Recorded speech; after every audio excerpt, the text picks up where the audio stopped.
আলহামদুলিল্লাহ আমরা পবিত্র রমজানের 30টি দিন সফলভাবে শেষ করেছি।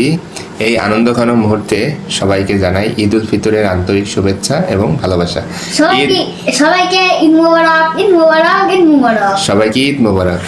আমরা অনেকেই এই রমাদানে অনেক সিরিয়াস ছিলাম, অনেক বেশি বেশি ইবাদত করেছি। আমরা ভেবেছি যে এই রমাদানে আমরা বেশি বেশি ইবাদত করব, তাই বলে কি রমজান মাসের পরে আমরা ইবাদত কমিয়ে দেব বা নাকি বাড়িয়ে দেব? কি করা উচিত আমাদের? আসলে আমাদের মাইন্ডসেটটা কি হওয়া উচিত, নামাজের ক্ষেত্রে আমাদের মাইন্ডসেটটা কি হওয়া উচিত এবং কোরআন পড়ার ক্ষেত্রে আমাদের মাইন্ডসেট কি হওয়া উচিত, এইটা নিয়ে আমি সংক্ষিপ্ত আলোচনা করব। তার আগে আমি নামাজ সম্পর্কে কিছু বলতে চাই। আমরা যখন আল্লাহ সুবহানাহু ওয়া তাআলার সাথে কমিউনিকেশন করতে চাই, যোগাযোগ বাড়াতে চাই, ঠিক তখনই আমরা নামাজের সালাতে দাঁড়াই। নামাজ প্রতিদিন নির্দিষ্ট সময় পড়তে হবে, কিন্তু মাইন্ডসেটটা আসলে কি হওয়া উচিত, নামাজ আমরা কেন করি সেটা তো আমাদের বুঝতে হবে। আমাদেরকে নামাজ পড়ার মূল উদ্দেশ্য হলো আমরা স্রষ্টার সাথে কমিউনিকেশন বাড়াবো। আমরা কি করব? আমাদের স্রষ্টার সাথে কমিউনিকেশন বাড়াবো।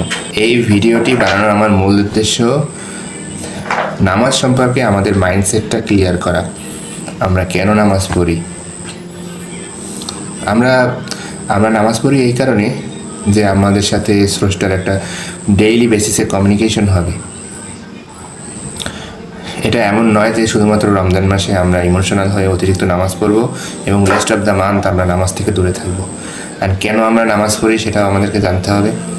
আমরা যখন আল্লাহর সাথে কিছু বলতে চাই, কিছু কমিউনিকেশন বাড়াতে চাই, তখনই আমরা নামাজের মাধ্যমে সেটা বলতে পারি।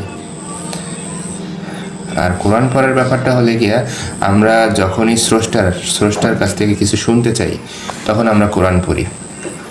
সেটা তেলাওয়াত শোনার মাধ্যমে অথবা অর্থ বুঝে পড়ার মাধ্যমে, চিন্তা ভাবনা করার মাধ্যমে, গবেষণা করার মাধ্যমে আমরা আমাদের স্রষ্টা যে মেসেজটা দিয়েছেন 114টি সূরার মাধ্যমে যে মেসেজটা আমাদেরকে দিয়েছেন, এটা আমরা যাতে অনুধাবন করতে পারি, এই কারণে আমরা নিয়মিত পড়ব। এই কারণে যে আমরা আমাদের শ্রবণ শক্তি দিয়ে আমরা উপলব্ধি করব যে why actually our lord create us, what's the purpose of life, আমাদের জীবনের উদ্দেশ্য কি।